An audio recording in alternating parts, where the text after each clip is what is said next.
Sebelum kita mulai pengasaran, marilah kita berdoa. Berdoa dimulai.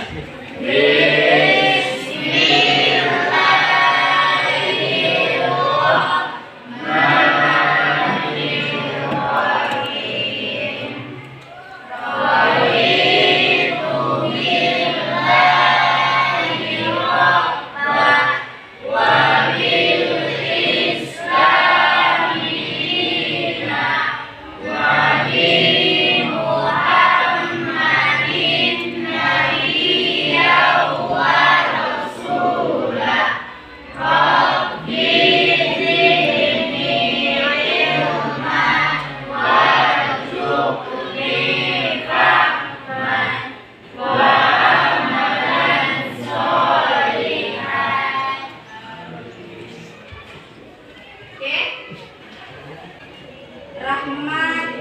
Keterangannya apa, Mas? Rahmat. Izin, Bu. Izin. Apa kabar kamu hari ini? Masih sehat? Sehat. Alhamdulillah, luar biasa ya semangatnya. Ya, Bu.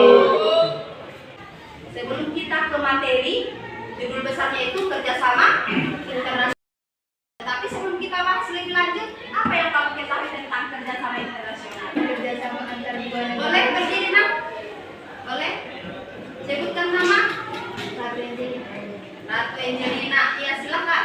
Hubungan kerjasama antar dua negara yang melibatkan sistem ekonomi. Itu aja. Bisa ada lagi yang bisa menambahi dari pendapat si Ratu Angelina? Katanya kerjasama internasional itu adalah hubungan yang melibatkan beberapa negara, baik dia dalam perdagangan internasional maupun dari segi organisasi melalui sistem ekonomi. Ada lagi? Kalau tidak ada lagi, kita langsung ke ada beberapa artikel ya sesuai yang sudah kita bentuk dia kelompoknya. Ada dia 1, 2, 3, 4, 5, 6. Ya, yang kelompok artikel ini nanti akan ibu bagikan ya. Tetapi artikel yang ibu bagikan ini akan kamu bahas dia secara bersama-sama. Setelah itu hasilnya nanti akan dikumpulkan kembali, kemudian dipresentasikan ke depan. Ya, bisa kan? Bisa? Oke. Katakan kamu buat dia di situ inti yang perlu dibahas ya, kira-kira apa aja menurut kamu, kemudian baru dipresentasikan. Oke, silakan yang buat catatannya.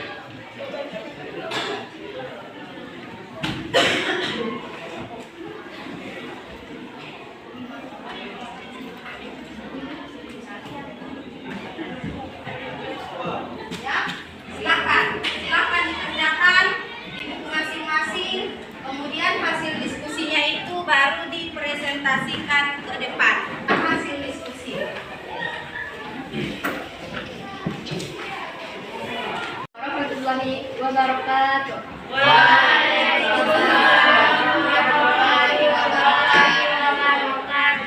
Kami dari kelompok 1 ingin menyampaikan presentasi kami mengenai kerjasama ekonomi internasional. Yang pertama yaitu mengenai pengertian kerjasama ekonomi internasional.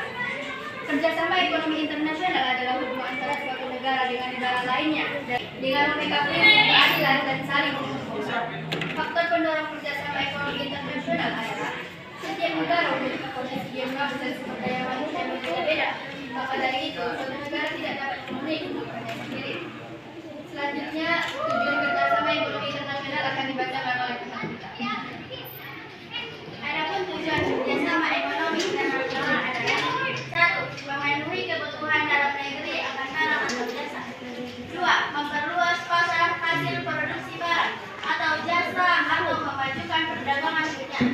3. Menggali bidang-bidang kerjasama yang baru dan mengembangkan kebijakan yang tepat dalam rangka kerjasama ekonomi di antara para anggota. 4. Memfasilitasi integrasi ekonomi yang lebih efektif daripada anggota. Dari kelompok 1 sudah selesai dan sudah banyak yang menyanggahi ataupun memberikan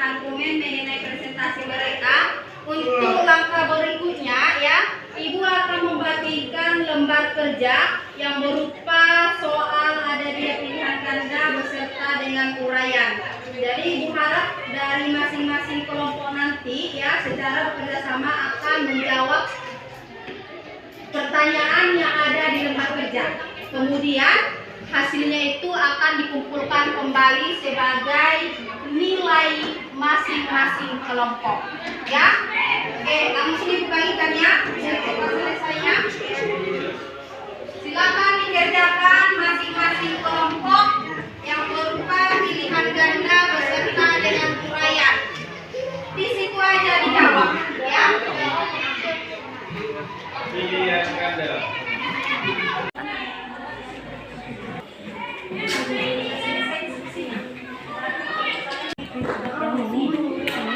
Kerja yang sudah kamu kerjakan, silakan ditukarkan sama kelompok yang lain biar kita bahas secara bersama-sama.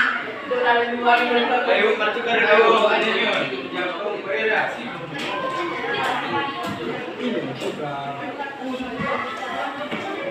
Jangan salah kita.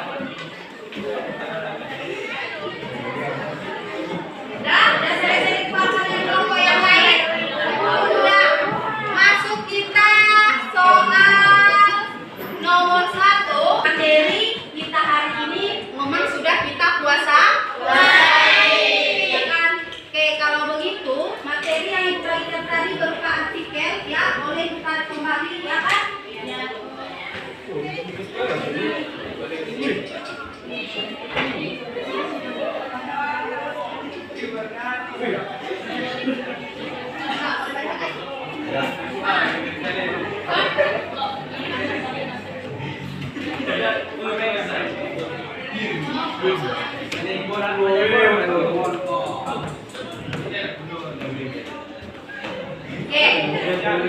udah. Silakan dengarkan Ibu ya.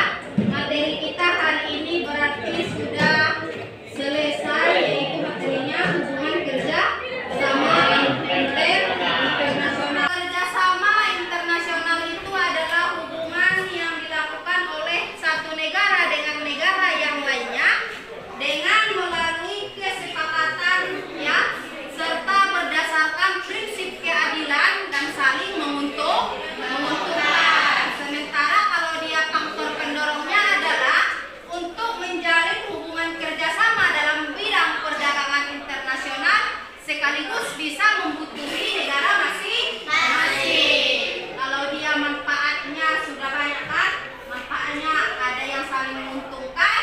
Kemudian apa lagi? Selain dari saling menguntungkan tadi, ya menambah devisa. Kemudian apa lagi? Ya meningkatkan kualitas